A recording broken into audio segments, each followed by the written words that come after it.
আন্তর্জাতিক অপরাধ ট্রাইব্যুনালে শেখ হাসিনার মামলায় সবশেষ ৫৪তম সাক্ষী হিসেবে তদন্তকারী কর্মকর্তার সাক্ষ্য প্রদান আছে। এ বিষয়ে বিস্তারিত জানাতে যুক্ত হচ্ছি সহকর্মী মাহফুজা বৃষ্টির সঙ্গে।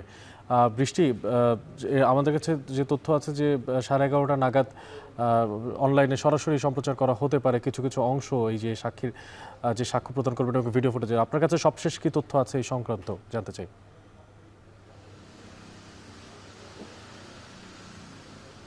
জি, অনেক আমরা জানি যে আজকে যে শেখ হাসিনার মামলা আন্তর্জাতিক অপরাধ ট্রাইব্যুনালে যে ৫৪তম শেষ তদন্ত কর্মকর্তা হিসেবে সাক্ষী দিবেন, সে জায়গা থেকে যেটা সরাসরি সম্প্রচার করার কথা রয়েছে, যদিও এর মধ্যে সেটা যখনই শুরু হবে তখনই আমরা সরাসরি দেখতে পারবো, পুরো জাতির সামনে তুলে ধরা হবে সাক্ষ্য প্রমাণ সহ।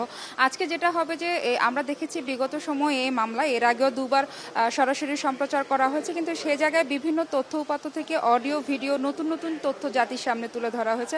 আজকেও তেমনটাই আশা করা যাচ্ছে যে আজকে এই সরাসরি সম্প্রচারের মাধ্যমে নতুন কিছু তথ্য, হয়তো শেখ হাসিনার সাথে, সাবেক প্রধানমন্ত্রী শেখ হাসিনার সাথে কারা কারা কথা বলেছেন সেই সংক্রান্ত প্রমাণ এবং গণ অভ্যুত্থানে সরাসরি তিনি মামলার যে হুমকি দিয়েছেন এবং খুনের যে অর্ডারগুলো দিয়েছেন সেগুলো হয়তো বা আজকে কিছুটা উন্মোচন করা হবে বলে এমনটাই আমরা জানতে পারছি। এর আগে আমরা জানি এই মামলায় শহীদ পরিবার থেকে শুরু করে আহত পরিবারের সদস্য থেকে এবং শিক্ষক, রাজনীতিবিদ, চিকিৎসক, যে বিভিন্ন হসপিটালগুলোতে যাদেরকে রাখতে গিয়েও ছাত্রলীগের নেতাকর্মীরা সহ প্রত্যেকে মিলে সেখান থেকে সন্ত্রাসী হামলা চালিয়ে তাদেরকে বাধা দেওয়া হয়েছে, সেই সমস্ত কিছুই জানানো হবে বলে এমনটা জেনেছি আমরা। একে একে সাক্ষী গ্রহণ শেষে কিন্তু ৫৪ জনের সাক্ষী গ্রহণ শেষ হয়েছে।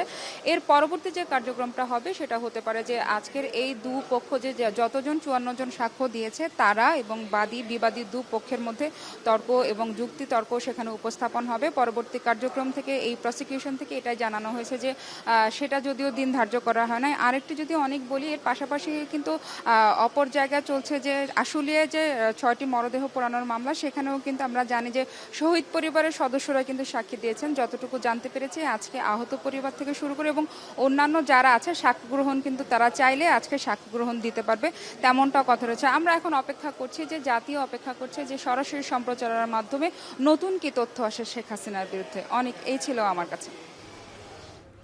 আন্তর্জাতিক অপরাধ ট্রাইব্যুনাল থেকে যুক্ত ছিলেন সহকর্মী মাহফুজা বৃষ্টি।